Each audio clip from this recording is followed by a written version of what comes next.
কি হলো বাপ, এত তাড়াতাড়ি চলে আসলে যে? আজকে অনেকটা পথ জার্নি করেছি তো, পাগুলা ব্যথা করছে, তাই চলে আসলাম। ভাই আমাদেরকে হুইটলি চলেন না। হ্যাঁ ভাই নিয়ে চলেন না। বলো না ভাই শরীর খারাপ, কালকে যাস। যাও বাপ, তুমি ঘরে গিয়ে আরাম করো গা। কি হয়েছে তোমার? কিছু হয়নি। কিছু হয়নি তো মুখ শুকনো শুকনো লাগছে কেন? চা খেতে গিয়ে দোকানদার আমার সাথে টাকা লিয়েছে বুঝলি, রাকেশরা দোকানদারকে ধরে মারলো। আমি একটা জিনিস বুঝতে পারছি নি, আমার সাথে টাকা নিতে অসুবিধা কোথায়, আর আমাকে ডাকাত বংশের জামাই বা বললো কেন?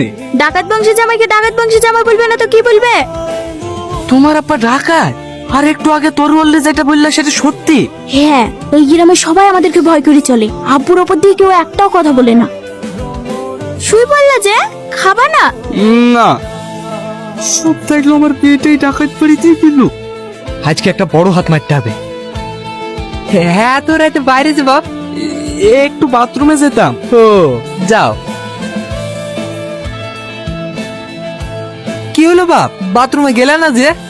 আর বাথরুম হবে না। কি গো, এত তাড়াতাড়ি চলে আসলা যে? হয়ে গেল? বাইরে তোমার আব্বু বন্দুক নিয়ে বসে আছে। বসে আছে? এত আবার ভয় পাওয়ার কি আছে? আমার যা হয়েছে আমি জানি। শালা এই বাড়িতে কি বিঘা দিয়েছে পড়েছি।